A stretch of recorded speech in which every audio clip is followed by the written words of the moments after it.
Hello, everyone, and welcome to this episode of Ignition Time. Let's take a look at the latest news going on in the country, the economy, as well as our money. Welcome to our channel, everyone. My name is Dr. Chhoda with Ignition Time. This right here is a little bit of information about me. You'll learn more about who I am, what my journey has been like, and why you should listen to me. Let's take a look at Congressman Madison Cawthorn on the mask mandate.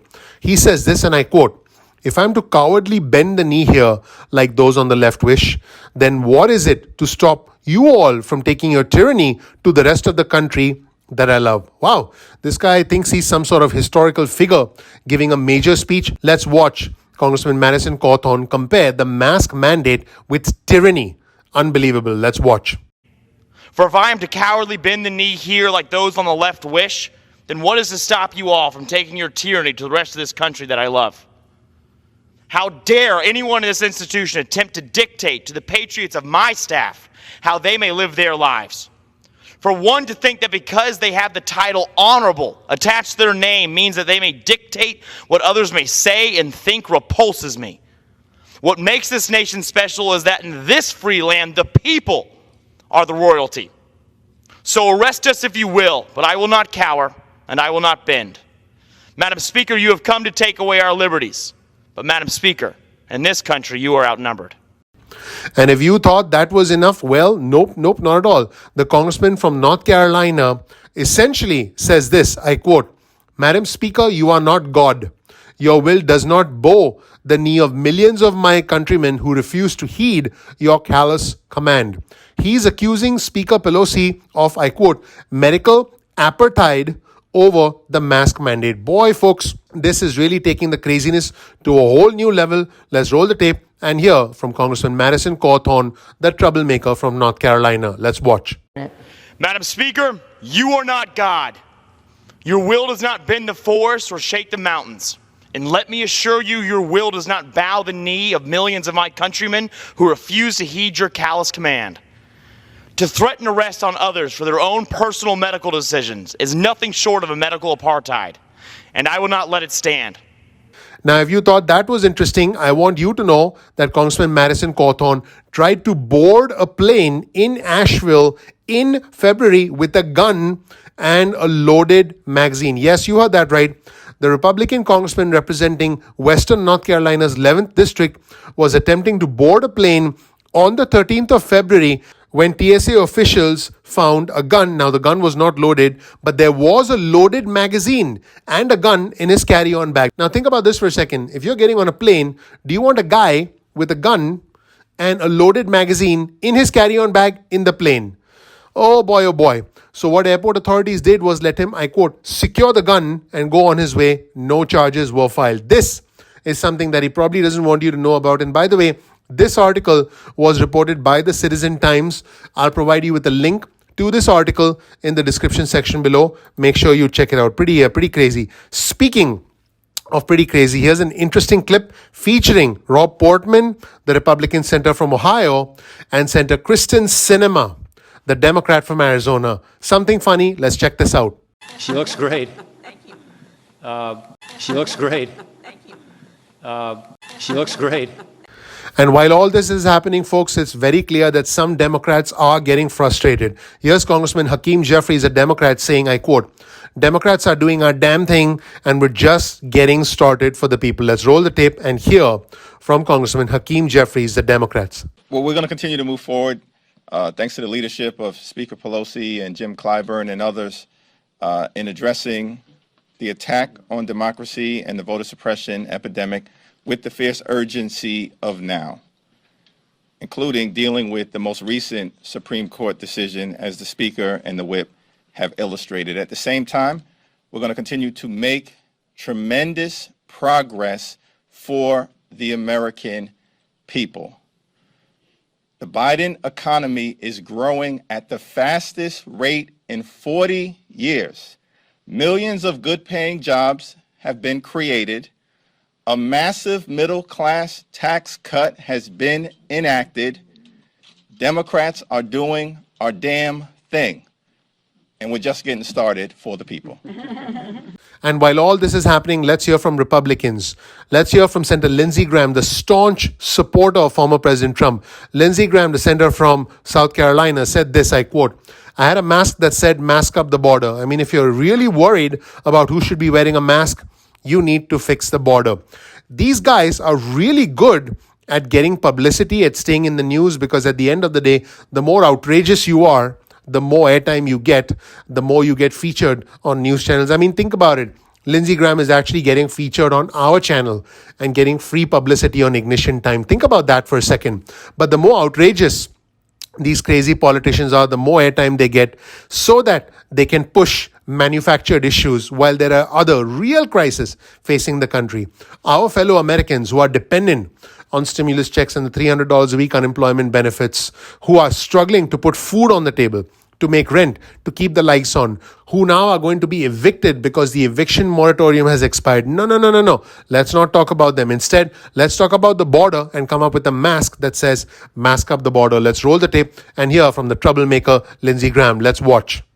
And I just want to thank Congressman Cuellar for having the guts to speak truth to power, to let the administration know what's going on the ground. And what's so sad for me is I had a mask that said,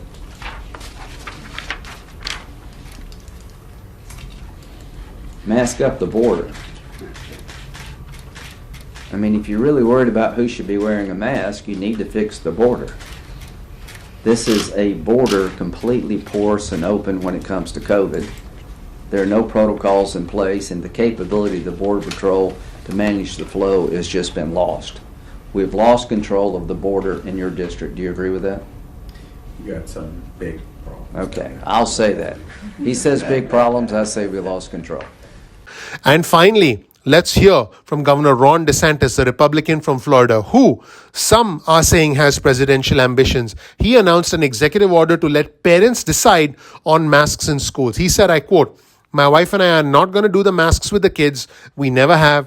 I want to see my kids smiling." Let's roll the tape and watch. I'll be signing an executive order which directs the Florida Department of Education and Department of Health to issue emergency rules protecting the rights of parents to make this decision about wearing masks for their children. We think that that's the most fair way to do it. You know, I have young kids. My wife and I are not going to do the mask with the kids. We never have. I want to see my kids smiling. I want them having fun. And speaking of interesting figures, here's a very well-known and very beloved figure, country music star Garth Brooks. He said it would be an honor to cancel his upcoming show if necessary due to COVID. Let's roll the tape and hear from the country music legend Garth Brooks. Let's watch. Our job is to gather people in mass numbers. If that's a bad thing, then we need to stand down, right? And that's what we'll do. And it'd be an honor. As much as I hate to do it, it'd be an honor because you feel like you're doing your part. So we were lucky enough to survive last year. We'll pull together and survive this year if everything shuts down. Oh, and in one interesting piece of news, and this comes from Josh Letterman, who's an NBC News correspondent, President Biden is calling on states and local governments to give $100 to everyone who gets newly vaccinated. This is new information from the U.S. Treasury. Today, I'm calling on all states and local governments to use funding they have received, including from the American Rescue Plan, to give $100 to anyone who gets fully vaccinated. I know the paying people to get vaccinated might sound unfair to folks who've gotten vaccinated already. But here's the deal.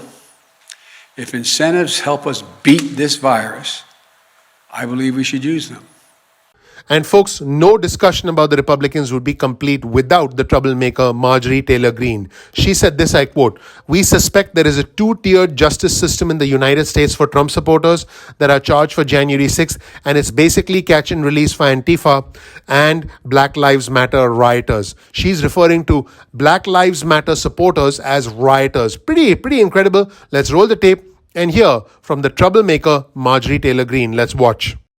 We went to this prison today as members of Congress and to give oversight on a federal prison because we suspect there is a two-tier justice system in the United States for Trump supporters that are charged for January 6th and letting catch and release. It's basically catch and release for Antifa and BLM rioters that have rioted and destroyed cities and hurt businesses and looted and hurt police officers and federal monuments and federal buildings and police precincts. You know, we suspected that, but it was confirmed today.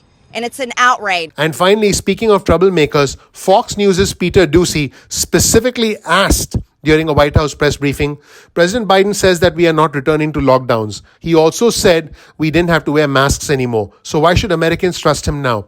Now, that question in and of itself is like a gotcha question from Peter Doocy. And the response is a phenomenal response from Corinne Jean-Pierre. She's the White House Principal Deputy Press Secretary. And she said this: because we listen to the scientists. This is not about politics. This is about saving lives.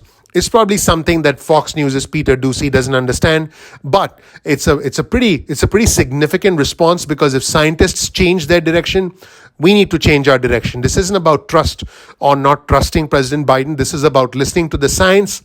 And if guys like Peter Doocy can't listen, well, I guess no one can help them.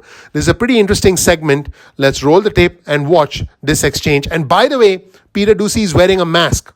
If Peter Doocy doesn't believe in scientists, why doesn't he sit in there without wearing a mask? Well, guess what? He won't be allowed in there without a mask. Let's roll the tape and watch this interesting exchange featuring the troublemaker from Fox News, Peter Doocy. Let's watch. So President Biden says that we are not returning to lockdowns, shutdowns, and school closures, but he also once said that we didn't have to wear masks anymore once we were vaccinated. So why should Americans trust him now?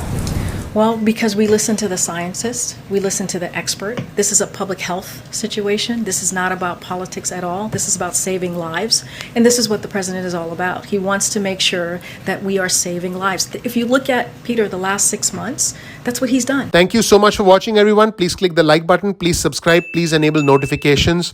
I appreciate you watching. My name is Dr. Nitin Chhoda with Ignition Time. This right here is a little bit of information about me. You'll learn more about who I am, what my journey has been like, and why you should listen to me. I will help you overcome the cycle of poverty that you see on your screen right now.